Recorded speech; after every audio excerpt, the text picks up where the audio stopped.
Good evening and welcome to Montgomery County's United in Service and Support Community webinar that will focus on home energy costs and assistance programs for Montgomery County residents. Thank you for joining us. I'm your moderator, Jordan Lindsay. Now, this is one of many webinars that is part of a series of informational sessions with elected leaders who are united in their efforts to support our residents during these challenging times. Today's host is Montgomery County at-large Councilmember Evan Glass. Councilmember Glass is joined by Kumar Barve with the Maryland Public Service Commission, William Ellis, the Director of Governmental and External Affairs at PEPCO, Danielle Friedman, the Manager of Governmental Affairs and External Affairs at PEPCO, Karen Cheeks, the Government Engagement Specialist at WSSC Water, and General Manager of WSSC, Keisha Powell, and Dominique Branch, the Community Engagement and Employment Volunteer Program Manager at Washington Gas, as well as other organization representatives who are also joining us. Now, we will hear from them in just a few moments. We also have questions that have come in through our website, and we'll be asking residents to share the questions using the Q&A function. Now, some of these questions we will be answering today, and others will be used to shape our next webinar focused on the resources that residents need most. Now, the Q&A feature on Zoom can be located at the bottom of your screen in the toolbar. For the panelists, we kindly ask that you mute yourself when it is not your turn to provide remarks. We also have simultaneous interpretation services available from English to Spanish for those who may need it. Participants here on Zoom can hear Spanish interpretation by selecting the interpretation button at the bottom of their Zoom screens. This will be the globe-shaped button located in the toolbar, then select interpretation in Spanish. Now I'll go ahead and toss it to my colleague, Marcela Rodriguez, to translate how to access the Spanish channel. Marcela, to you. Thank you, Jordan. Buenas noches a todos. Muchas gracias por acompañarnos. Durante la sesión informativa contaremos con servicios de interpretación simultánea del inglés al español. Para quienes lo necesiten, los participantes en Zoom deben seleccionar el botón de interpretación en la parte inferior de sus pantallas. Este será el botón en forma de globo ubicado en la barra de herramientas y posteriormente seleccionar la opción de interpretación al español. Muchísimas gracias. Jordan, back to you. Thank you so much, Marcela. Now I'll go ahead and toss it to Montgomery County Councilmember Evan Glass for remarks. Councilmember Glass, to you. Thank you very much, Jordan. Good evening, everybody. I'm Evan Glass, at-large member of the Montgomery County Council, and I'm also chair of the Council's Transportation and Environment Committee. I want to welcome you all to tonight's community webinar, part of our ongoing informational series designed to connect residents with the resources and agencies that impact your daily life. And a lot of us have been impacted these days. Montgomery County is home to more than 70,000 federal employees and tens of thousands of contractors. These are our family members, our neighbors, our friends, and many are concerned about their employment and about their household finances because of Donald Trump and Elon Musk, their firings and spending freezes. And adding to that economic anxiety is the financial squeeze that many are exhibiting and experiencing because of rising costs, especially with utility bills. Over the last few months, I've heard from residents across the county, be they renters or homeowners, seniors on fixed incomes, or young couples with family. All are asking why their utility bills are high and only getting higher, and they want to know what help is available. And that's why we are here tonight. This evening, you're going to hear directly from our utility partners and state leaders about what is happening, why it's happening, and how you can get the help that you deserve.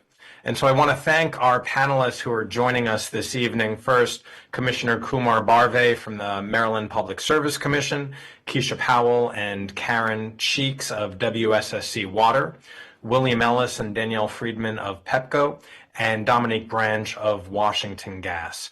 We'll hear and receive presentations from each of them in a few moments, followed by Q&A that Jordan will lead us in to answer any questions that you might have through the course of the evening. And with that, let's just get started. And I want to invite our first speaker, Commissioner Kumar Barve of the Maryland Public Service Commission, to make a presentation. And before he served on the commission, he was chair of the House of Delegates Energy, Environment, and Transportation Committee. So he knows this subject very well. Commissioner Barve, the floor is yours. Well, Evan, first of all, thank you very much for inviting me. It's great pleasure to be here. And, you know, it's part of the mission of the Public Service Commission to explain to the public what our role is and how we support the people of the state of Maryland and how we are able to make sure that electrons and natural gas molecules get to everybody in a timely, efficient, and affordable manner. And so I do have 3 slides I'd like to have put up. So let me begin with, and there it is, the Maryland Public Service Commission. If you could go to the next slide, please. Let me just say very quickly as a explanation of what an agency like ours is. Many, many years ago, when I was first a freshman delegate, I heard a presentation from the Maryland Insurance Administrator. It was my second week as a state delegate, and he said something that I can't remember everything he said, but he made this comment that the job of the Maryland Insurance Administration was to see to it that that insurance premiums were adequate but not excessive, meaning they had to be high enough so that your claims could be paid, but not so high that it would bankrupt the people and the businesses of Maryland. And so the Public Service Commission is very much like that. We are attempting to find the balance point between what is an adequate but not excessive utility rate. That's what we spend our life doing. And so we were established in 1910 by the General Assembly. We are a quasi-judicial, quasi-legislative state agency, which means we don't write the laws, but we do interpret what the state laws are, and we carry them out through our rulings. The Commission's priority and mandate is to regulate the activities of public service companies, which means Pepco, Washington Gas, and entities like that. We don't regulate WSSC because that's regulated by Montgomery County and Prince George's County governments. They are basically like municipal, they're a municipally run or a county run utility agency. And finally, just want you to know that as a commission, we actually engage in legislative style and evidentiary hearings. We are always interested in listening to public comment. We engage in administrative meetings where we make decisions, and we establish rules. We establish regulations for the state of Maryland. Next slide, please. Thank you. Okay, so I want you to all be very aware that in our activities, we are always seeking to listen to the public. We have many venues for listening to the people, whether it is written testimony or verbal testimony. We allow expert organizations like community groups, the Sierra Club, the utilities to all testify before us. And to give you an example of this, we have a very controversial transmission project that you might have read about in the newspaper that's going to go through Baltimore County, Carroll County, and Frederick County. We have already scheduled public hearings in each one of those 3 counties. We're welcoming the public to come and discuss this with us. And of course, we have allowed several important groups like the Sierra Club, the League of Conservation Voters, the actual company that wants to build the transmission line, the grid operators and the utilities to all be interveners, to be people who will talk with us and cross-examine one another in this very, very public process. Nothing is behind closed doors except for our deliberations, that is. Everything is in the public, and all of these notices are on our website, and the website is psc.state.md.us. Next slide, please. So let's talk a little bit about helping people pay their utility bills and helping people to make sure that their homes are adequately insulated and taken care of. There are a lot of programs that have been implemented by the Maryland General Assembly to help the people of the state of Maryland to that end. The most important is something called Empower. Empower is a program where a literal percentage tax is levied on your utility bills. This accumulates a lot of money into a pot, and we use that money to help members of the public do energy audits, to insulate their homes, to buy energy efficient appliances.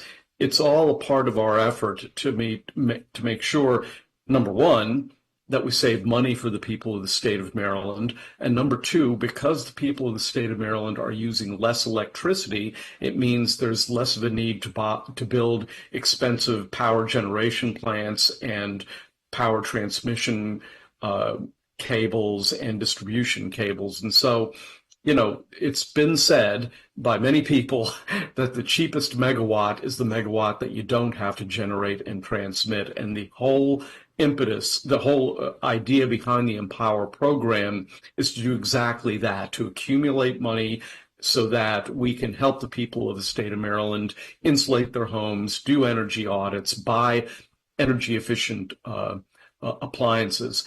Also, there are a bunch of other programs. The Department of Human Services has an Office of Home Energy Programs. OHEP is the acronym that we use, and there are a number of these. The Maryland Energy Assistance Program provides financial assistance with home heating bills. Maryland is unique among states in the union. We put aside a very large amount of money to help low-income individuals pay their bills.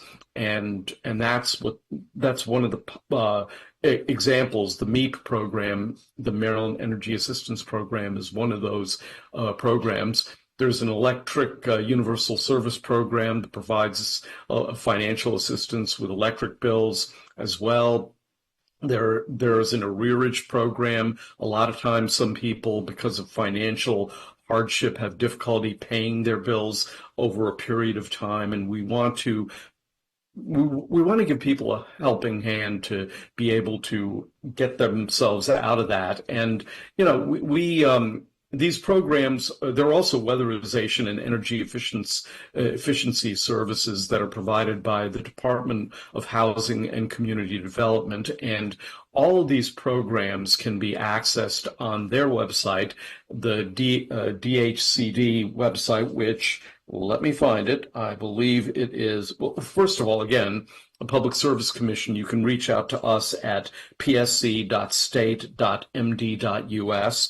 And when it comes to DHCD, I believe their website is, unsurprisingly, dhcd.maryland.gov. And my email address is kumar.barve@maryland.gov, and I welcome you reaching out to me as well. And of course, if you reach out to Councilmember Glass, he'll be able to hook you up as well. So let me just finally just say in conclusion that there are a large number of programs, many which, like Empower, will help you weatherize and make your home more efficient. There are programs to help you with financial assistance.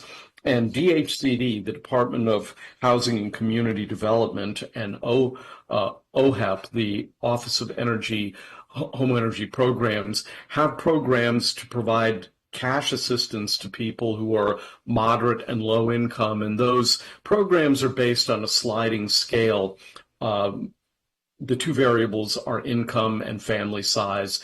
The lower your income and the larger your family size, the more there is available to you. And so I know that there are questions about this specifically. I'll be happy to answer them more specifically later on, but I think I've consumed my allotted time. So I'll stop there. And again, just want to emphasize to all of you that we at the Public Service Commission, we want to hear from you on projects, on these kind of programs. And we are a very transparent organization, very much like the Maryland General Assembly. So Evan, and to all of you, I will leave it there. Well, thank you very much, Commissioner Barve. You're well aware of energy policy, and you're well aware of the time clock as well. So Thank you for that presentation. And by the way, I know there's some people who may ask questions about why it's so high. I didn't get into it just now, but I am pretty conversant in that. So if you'd like to have me address that later on, I'd be happy to do that as well. Appreciate that. I know I'm asked about that on a regular basis, so thank you for that offer. Next, I want to turn it over to WSSC and specifically their General Manager, Keisha Powell, and their Customer Engagement Specialist, Karen Cheeks. Now, I spend a lot of time talking with both of these leaders because WSSC is in my committee's portfolio, and we all work together to ensure that we have safe and clean drinking water. That is our commitment to the community, and that's what WSSC delivers on. So with that, I'll turn it over to General Manager Powell. Thank you so much, Councilmember Chair Glass. It's good to see you in this forum. And thank you for all of your work on the committee. I'm just going to say a few opening remarks, and then I know Ms. Cheek has prepared to share as well. I wanted to share just high level about WSSC Water for those that may not know. WSSC Water is a utility, water wastewater utility, combined utility. We were established by act of the state legislature. We're governed by the Public Utilities Article, which is Division 2 of the Maryland Annotated Code. And when it comes to rates and charges, there is a specific title, Title 25, that includes information about rates and charges there. WSSC Water also has our own code of regulations that we are governed by. We have a 6-member commission board, 3 commissioners from Montgomery County, 3 commissioners from Prince George's County. And when it comes to our budget and asking for additional funding for rate revenue enhancements, we go through a pretty extensive process, which many folks may not know. It actually starts in August. We start our budget planning on the heels of our budget being approved in May to prepare for the discussions on spending affordability, which start in August. And from that time period, we are having discussions with both counties, which includes the county executives' offices, as well as, or staff from those offices, as well as council staff, on our proposed budget for operation and maintenance, as well as the capital 6-year capital improvement program. We go through then an extensive round of hearings, both on the operating and on the capital budget, both under our committees of purview. And through that process, we have an opportunity to appear before both councils as well. And so that process literally goes from August through May to budget approval, where we are having either hearings that are called by the councils, or we have our own hearings. This year, as we're planning our budget, we will be moving forward with having our own town hall meetings, as well as joining the town hall discussions that are happening in both counties to make sure that community members, our neighbors, have an opportunity to weigh in, ask questions, and share their thoughts on the budget much earlier and throughout the process. One of the things that we have made a priority in our budgeting is including funding for customer assistance. We recognize the challenges, and since the start of my tenure in January of 2023, we have increased significantly the funding in our budget for customer assistance programs, and we established a new customer assistance program which we're extremely excited about, which is a partnership with Habitat for Humanity to help customers that may have challenges that qualify for the program, that may have challenges with water and sewer lines on residential property. That's already helping some customers to help get their accounts back in good standing where they may have had leaks. And so with that, I'll turn it over to my colleague, Kim Cheeks, who I know is prepared to talk about all of the customer assistance programs that we offer. Thank you, Jan Powell, and thank you to Councilmember Glass for this conversation today. Anytime we have an opportunity to share about financial assistance resources that can assist our customers, certainly love to be able to participate in that. I believe we have some slides. I think they're coming up now. Thank you. All right, so we can go to the next slide. We certainly understand that managing finances can be challenging at times, and particularly in the times that we're in. And we want to make sure that everyone is aware of some helpful resources that are available to WSSC Water customers. The first one I just want to mention is actually a temporary amnesty program for our customers. It's called Get Current 2.0. And this program assists eligible customers with a delinquent balance as of February 1st of 2025. So it does allow for customers to earn bill credits up to 50% and receive 100% of late payment charges and turn-on fees to be waived. And the program will be concluding in about a month, unless there are some extenuating circumstances that will allow us to extend it. But as of right now, it will be concluding on June 30th of 2025.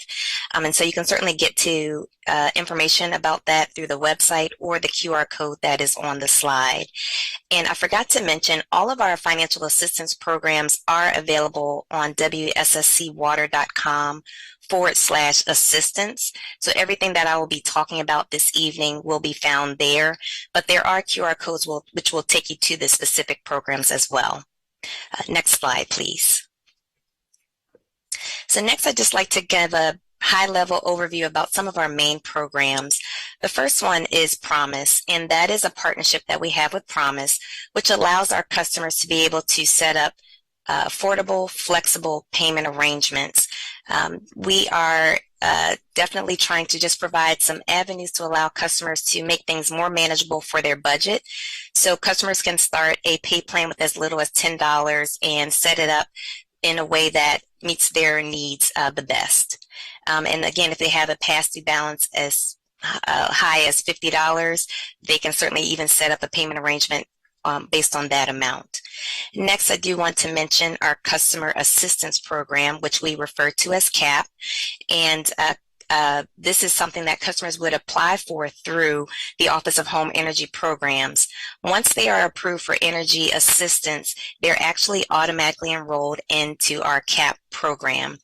And I will go into this a little bit more in detail as far as the full benefits on the next slide.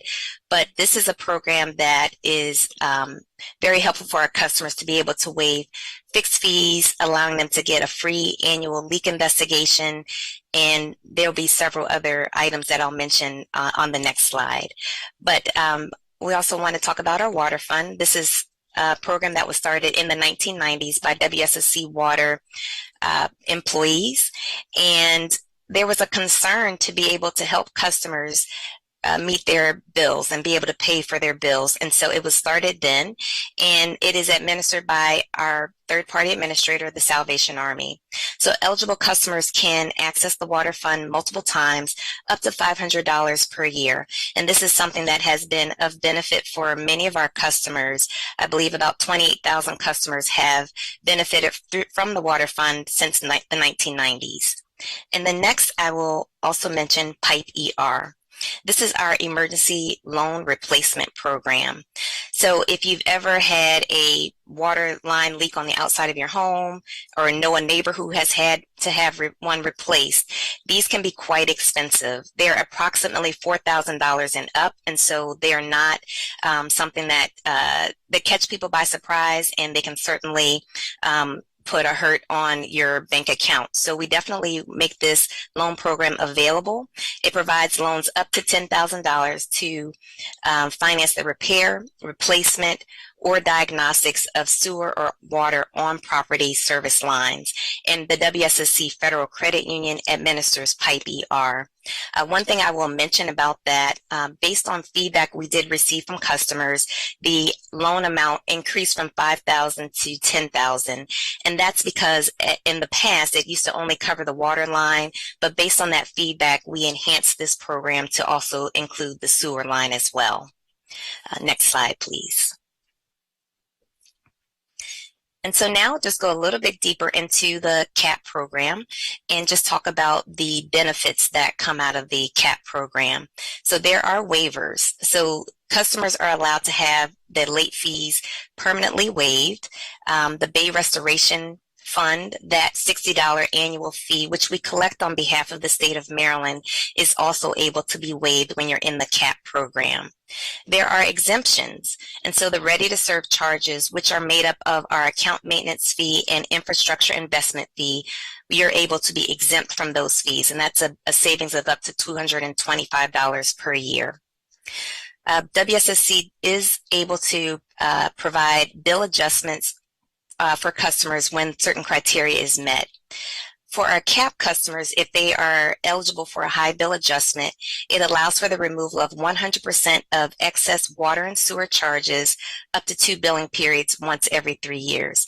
So what this means is anything that's above your normal bill, 100% of that is able to be removed for customers in the CAP program. If you're not a CAP customer, this adjustment allows for 50% of the excess to be removed. So definitely being in CAP adds an extra bit of relief for customers who may be income constrained. And then also 50% of there's a 50% discount on small water meter turn-ons. And then regarding our pay plans, which I mentioned through Promise, CAP customers are able to have a pay plan spread out over 48 months if necessary. Non-CAP customers are able to spread out a pay plan over 36 months. So a CAP customer gets an additional year if they needed to spread out a balance over time. And then lastly, I want to mention there's a free leak investigation for our CAP customers, and this is to help identify on-property leaks. Next slide. The newest enhancement to CAP, which we just launched in February, and we're really excited about this, is our CAP leak repair program. And GM Powell mentioned that this is a partnership we have with Habitat for Humanity, Metro Maryland. And so we're really excited about it because we have seen a great response. Many of our customers who haven't had the money to pay for repairs, they have been able to utilize this program. And so customers who are currently enrolled in CAP are able to have a leak investigation done by WSSC Water. Once that leak investigation is done, we connect them with Habitat for Humanity, which allows our customers to have the leaks repaired from a master plumber, and those leaks can be repaired based up to a $9,000 maximum amount. But we've seen a lot of toilet leaks being repaired, but also we've seen things as great as underground leaks being repaired as well, and anything and everything that you can imagine in between. So many of our customers have expressed a lot of, excitement about the program, and they have definitely been calling and contacting us to participate. So in order for customers to receive this leak repair benefit, they have to, of course, be a WSSC Water customer. They have to be enrolled in CAP. And they also have to be the homeowner and reside at the property for the leak repairs. This is not necessarily for the leak investigation, but for the leak repairs, they do need to be the homeowner. And so this, again, is a program where we have, I believe, sent about over 100 customers to Habitat for Humanity since we launched the program at the end of February. So we're really excited about being able to help our customers address the chronic leaks which can drive up high bills. And with that, I will just pause there because I know we need to keep the program going forward. Thank you very much, Karen, for that presentation, and General Manager Powell as well. I want to remind everybody that you can find all of that information by going to wsscwater.com/assistance. That's where all of that information can be found. So thank you for that. Next, I want to turn it over to PEPCO, a sector and that a lot of people I know have lots of questions about, usually ask me about their power as well. I'll turn it over to William Ellis, who's the Director of Governmental and External Affairs for PEPCO. William. Yes, thank you, Chair Glass. Appreciate the time, and I'll be brief. I know we only have 5 minutes, but I do want to just start, and as the presentation comes up, just to say, I know this is a challenging time for our customers and our communities, whether it's through the federal layoffs or through inflation costs and tariffs and other externalities. So I'm going to use this presentation really just to talk a little bit about what programs and services we have available for you during this time that you can participate in today. So hopefully you will find this information helpful, and I'll be sure to share my information with Councilmember Glass that can share with any of my customers and constituents for further details. Next slide. 2 programs that I want to really highlight because they're so important to helping our customers save money. First is our Quick Home Energy Checkup program. This program is brought to you by PEPCO at no additional cost through our Empire Maryland programs. We'll send a certified trained energy auditor out to your house to help you start saving money right away. This program, what we call is the Gateway program, because it also educates you on the other programs and services we have to offer that can help you save money. One addition to this program that we recently started was a smart thermostat. You can now get a smart thermostat through our Quick Home Energy Checkup program. And those may not be aware of that, but smart thermostats on average can save you about 20% off your energy bills by learning your habits, making sure that you're not using energy when you're home. So we're really excited about having a smart thermostat for our customers as a part of this program. The other program on this slide is our Home Performance with Energy Star program. This is a more detailed level audit, which we have a certified energy audit that is valued at over $400, and we bring that down to $100 for customers to participate in. We will still install all the same measures in the smart thermostats as the Quick Home Energy Checkup program. But the real great thing about this program is you'll be eligible for rebates up to $10,000 off for air sealing and insulation, HVAC equipment, your furnace, your air condition. Even windows are available through this program. So we're really excited about the Home Performance with Energy Star program. So if you need a deeper level audit, this is the program that I recommend for you.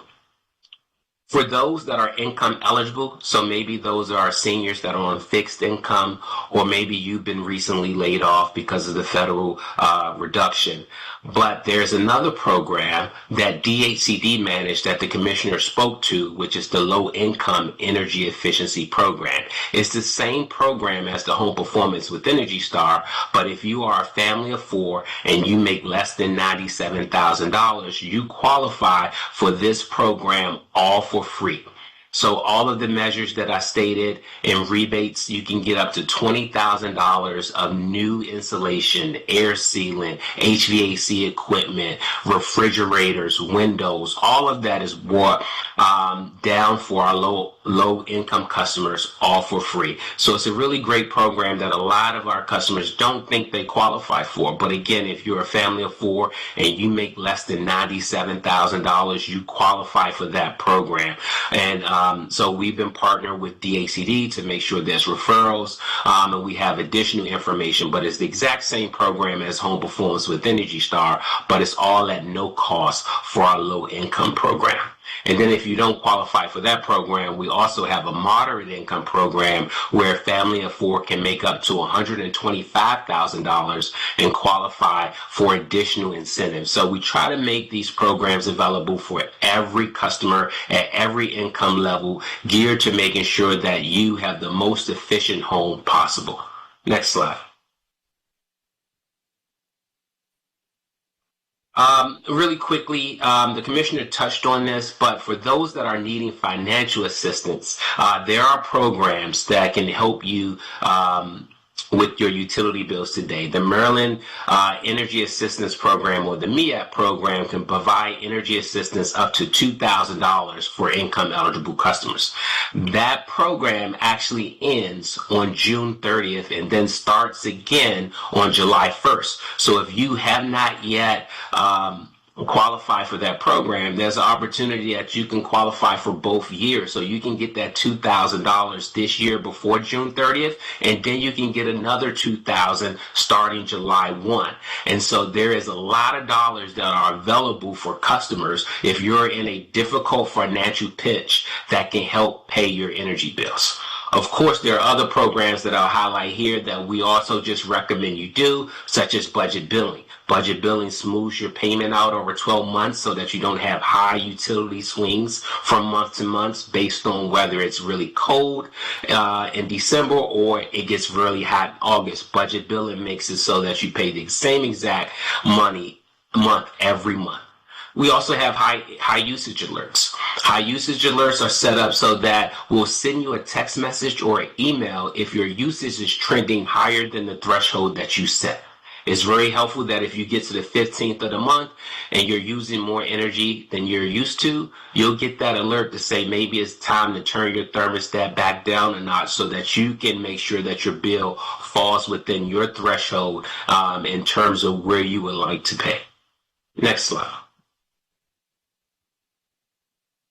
We also have just additional tips to help you save energy during this time. We know that the summer is approaching and we want to make sure that your home is efficient as possible, but you're using your home as efficient as possible. And so some of those tips as in terms of closing the curtains, making sure that you check your HVAC filter because that impacts the energy you use as well. And then my number one tip, of course, is make sure that you set your thermostat at 78 degrees. And those may say 78 degrees is a bit hot. But I'll tell you that if your home is efficient and you have the right amount of insulation, whether that's in your attic or your walls, through our other programs, 78 degrees is fairly comfortable in your home. But again, even if you need to set your thermostat at 75 or 76, it's much different than needing to set your thermostat at 70. And so when we think about the differences in the outdoor air temperature, where those temperatures reaches 100 degrees, and you want to set your thermostat at 68 degrees, that's a 30-degree difference that your air conditioner will have to cool that air to bring it in your home. So we want to make sure that you're smart about what temperature your thermostat is set in. And then, as I recommended before, having a smart thermostat will allow when you're not home to kick it back automatically and then to make it comfortable when you're on your way home. Next slide. So as I talked about, there is some increases related to your bill, but I want folks on this call to know that those increases are not necessarily related to PEPCO. Those are a lot of other factors on your bill that hopefully we'll get into in some of the Q&A, but I just want to touch on it really briefly in terms of two of the main drivers that customers are seeing when it comes to increased energy usage. One is the supply. Supply cost is very high at the moment. That is because there is a supply and demand shortage on the PJM grid that PEPCO is not responsible for. We don't make electricity. We don't sell electricity. We are the transmission and distribution company that poles and wires. You can go and procure energy from whatever supplier you want. But there is a supply adequacy because, one, there's a lot of load on our system through data centers. Data centers and other industrial things are coming online that is allowing load to grow exponentially compared to recent years. At the same time, you have generation stations, fossil fuel plants going offline, and not enough new generation coming online. So those two factors are what you're seeing, and when we say the electric supply increase that customers have seen over the last year. But again, that is not a distribution increase, and that increase is not related to PEPCO. The other thing I'll mention is the Empire Maryland surcharge. Even though those programs are designed to help you save money, there have been some changes in how programs and costs are recovered that has also increased your bill. So that is a majority of the increases that you're seeing in bills. And then the last slide really quickly is just a breakdown of some of those increases. What I highlight really quickly, as you can see, the distribution cost of that $80 of a customer's bill, that is the PEPCO portion of the bill. That bill from June 24th to June 25 hasn't changed. So we haven't increased rates year over year. But you can see there's other things impacting your bill that is changing. There's surcharges, there's generation charges, and there's transmission charges that are all increasing due to a number of factors that hopefully I can get into during the Q&A. But those are some of the increases that we have been seeing and that we're preparing customers for. So happy to answer any questions those may have on the call and get into that detail. But for the sake of time, I'll start here. So thank you. Thank you very much, William, for those slides. And so we've talked about water, we've talked about electricity, and now we're going to talk about natural gas. And so I'll turn it over to Dominique Branch from Washington Gas. Thank you so much. Good evening, everyone. Thank you, Chairman Glass, for inviting us to present this evening. Again, my name is Dominique Branch, and I work in our Community Engagement Department. And I wanted to share a little information with you this evening as it pertains to natural gas. Next slide, please. So just a little demographic background. Washington Gas was founded in 1848 through a congressional charter signed into law by President James Polk. Our first customer was the U.S. Capitol, where we installed gas lights in the House and Senate chambers. We later installed at the White House and along Pennsylvania Avenue. Washington Gas has been around for more than 175 years, and we also provide energy to over 500,000 residential and business customers across the state of Maryland. Next slide. For natural gas, safety is our #1 priority. We like to reiterate to our customers and just the general public that if they smell natural gas, to please call 911 or call us on our leak line, which is 844-WASH-GAS. A lot of people don't know that natural gas is non-toxic, colorless, odorless, and combustible. We add mercaptan into the natural gas so that it does have a smell and that it can be detected. And we also ask that people remember the 3 R's to recognize the smell, react, and respond. So if you smell natural gas, move away from where you smell it and make the phone call to safety. Next slide, please. Some information about our programs to help assist with paying bills. We have our Washington Gas Cares program, and our Washington Gas Cares program pretty much consists of, a lot of the information that William at PEPCO shared, but we direct customers to apply for energy assistance through the MEEP program, which will help them with their bill.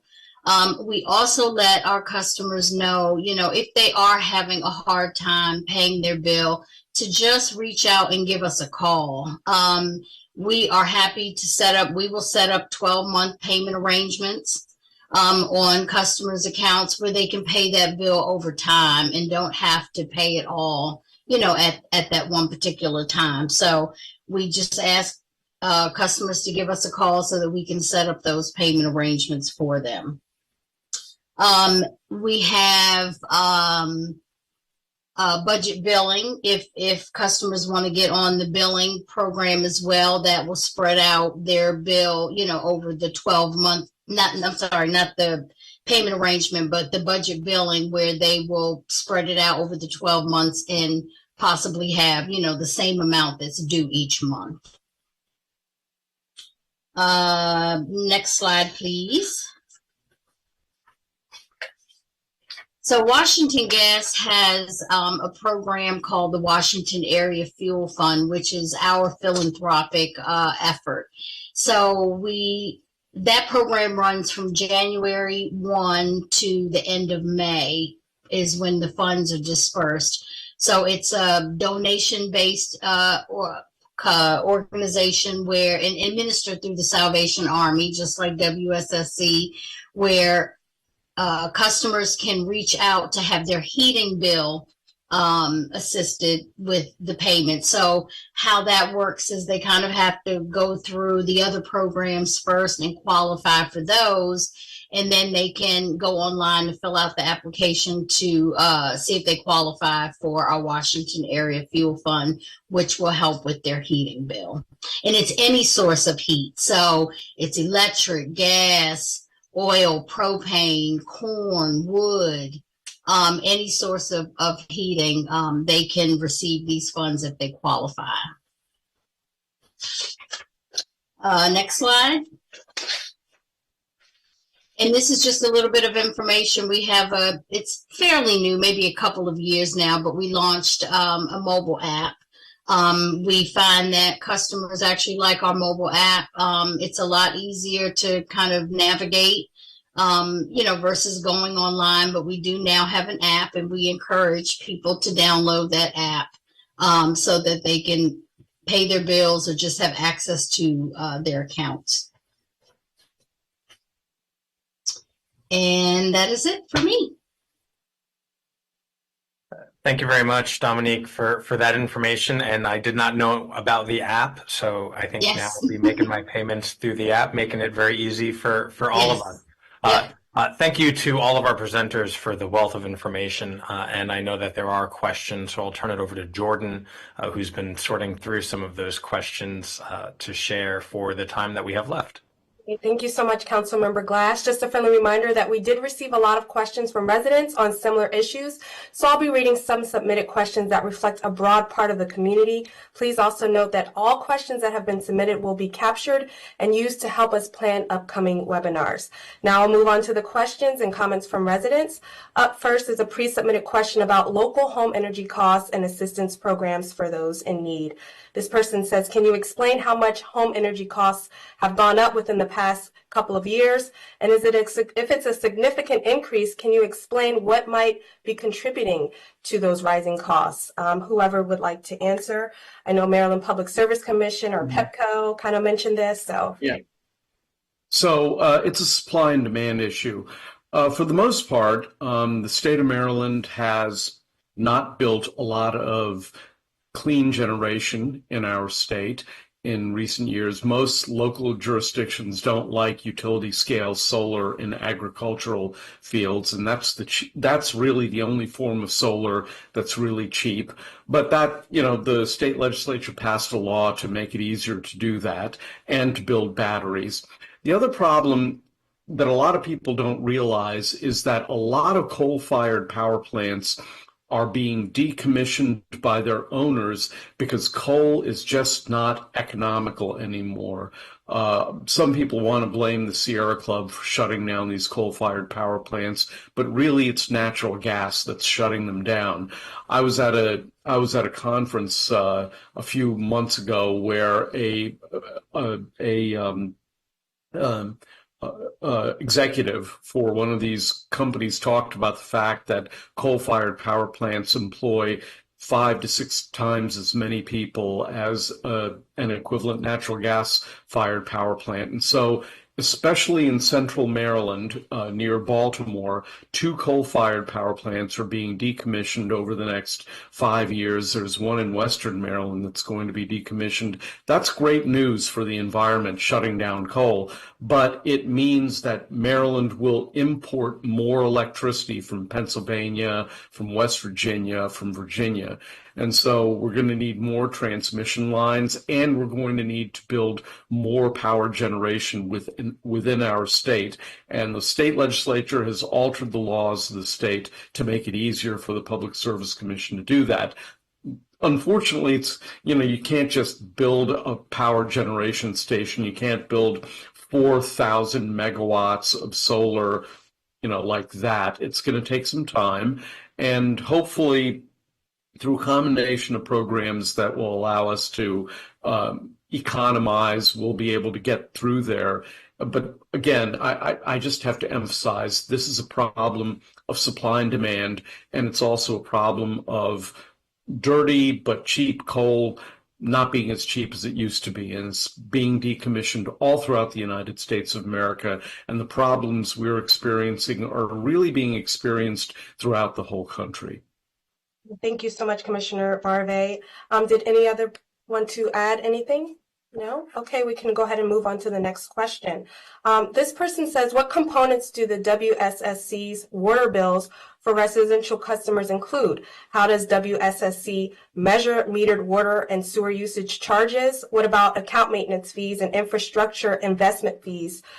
They also elaborated on PEPCO to please break down how the monthly bill is tallied. I know they kind of mentioned that. William mentioned that earlier.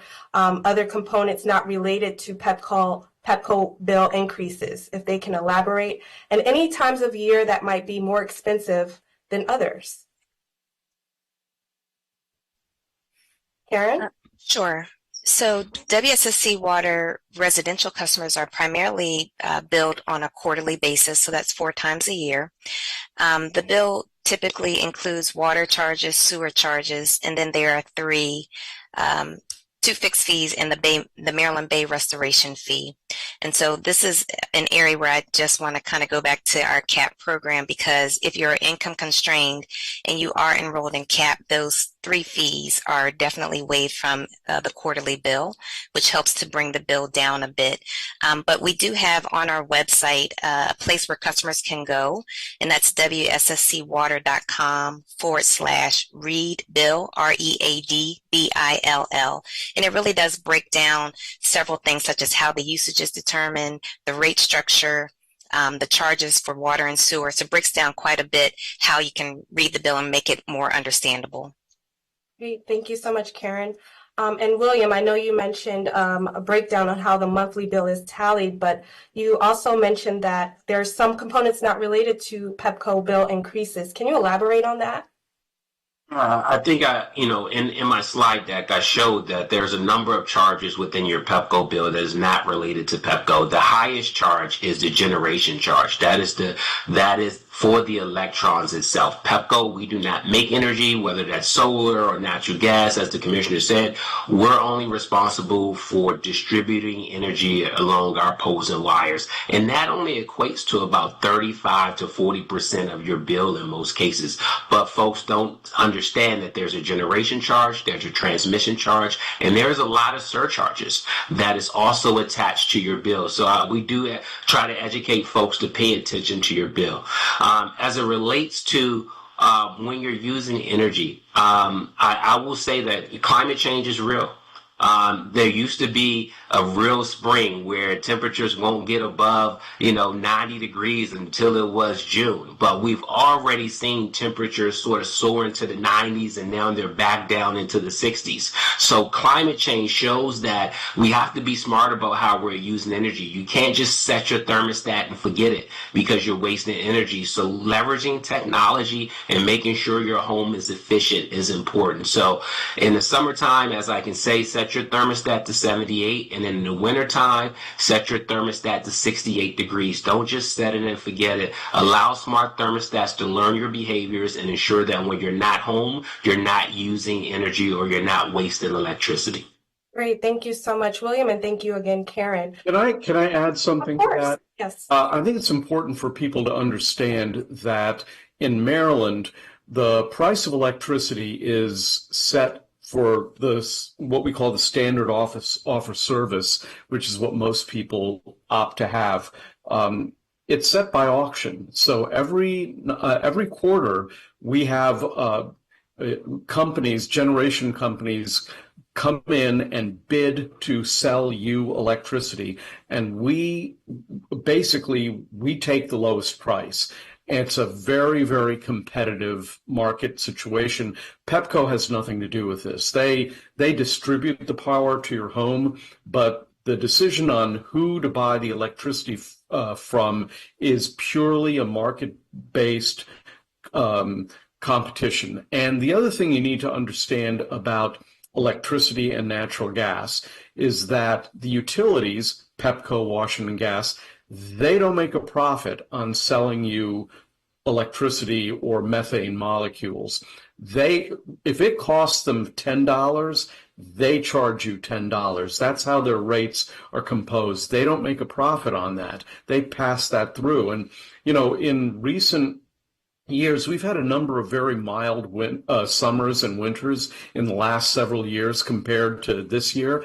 And there were many instances where the auction prices were lower and Pepco and Washington Gas pass those lower costs on to you. You may not have noticed it, but the fact is that those lower costs, because of the auction, were passed on to you, and they didn't make a profit on those things, because in the whole scheme of regulating utilities, utilities are allowed to make a profit that is highly regulated by the Public Service Commission. They are not allowed to. It's not like selling cars or selling groceries where they make a profit on every sale. They make zero profit on the sale of electrons and natural gas molecules. Thank you so much, Commissioner Barve, for adding that helpful information and understanding your Washington Gas bill. Viewers, you can view that in the chat. Also, Washington Gas new bill explainer is there, as well as the new bill explainer for Pepco as well. You guys can find that all in the chat. Next question is, can you give some examples of energy saving products? I know we kind of went over tips, but if there's any energy saving products or water saving products that you might recommend to people, that would be helpful. Yeah, I'll quickly just say that, again, for a lot of our seniors that may be on fixed income that may be challenging during this time, or our federal workers, many of you will qualify for our most robust energy efficiency program, whether that is our home performance with Energy Star, or whether it's that our program by Department of Housing and Community Development that Commissioner Barve went over. And these programs are at no cost because you more than likely make less than the income threshold. So those programs will actually do everything for you. All you have to do is call to apply. So we definitely highly recommend, hopefully you will get the slides after this, but those are the programs I must stress for folks on this call, because they're so great and they can provide you with immediate savings of 30 to 40% off your energy bill if you take advantage of things like a new HVAC system, air sealant, installation, windows. Those things will save you a tremendous amount of money. Thank you for adding Could that. I Of course, jump in yes. on the water?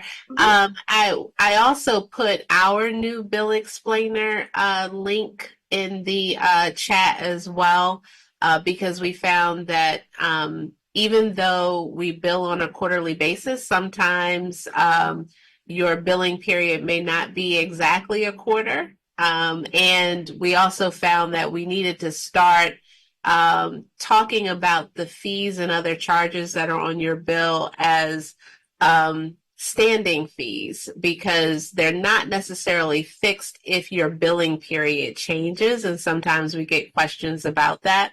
So we created that bill explainer to help with that.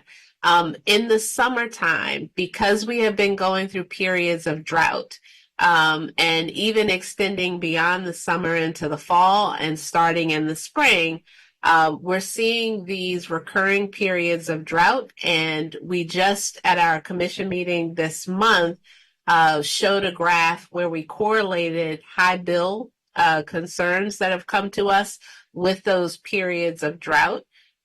We hear from customers all the time that they may be watering a lot because it has not rained, especially those that get new plantings, or there are things that they're trying to keep up.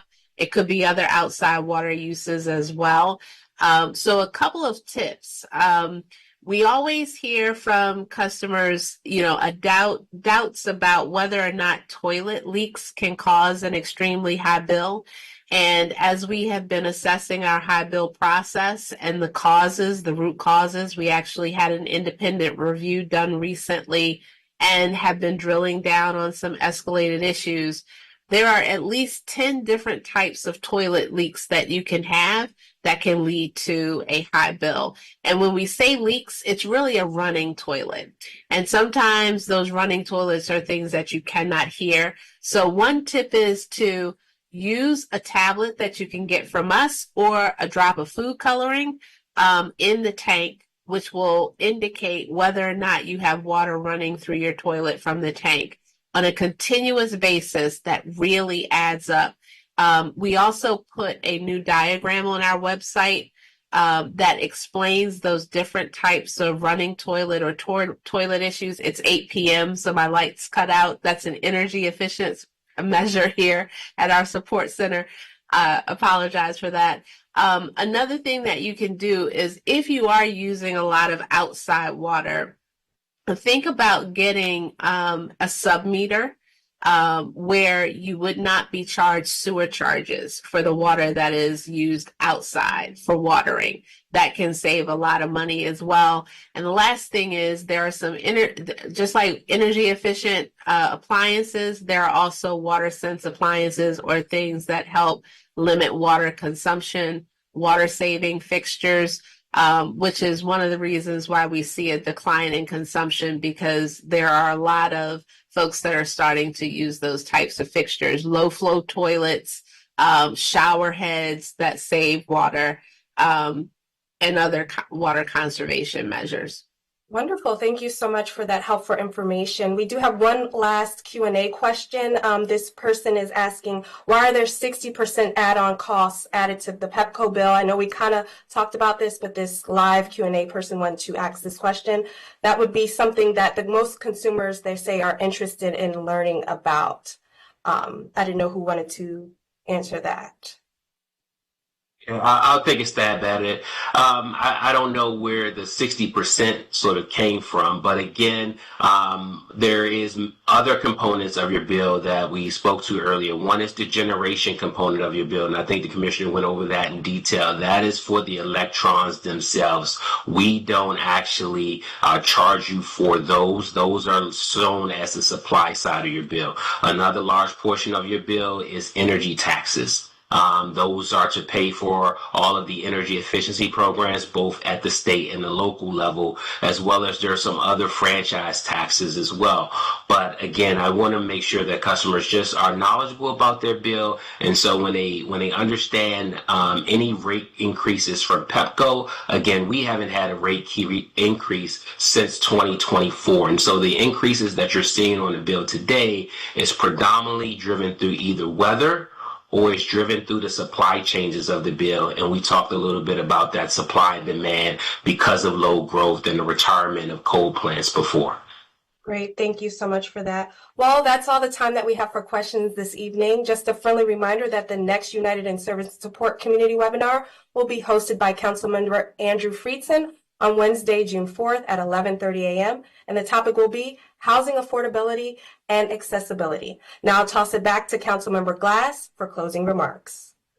Thank you very much, Jordan, and I want to thank all of our guests for sharing their insight and accessibility with everybody.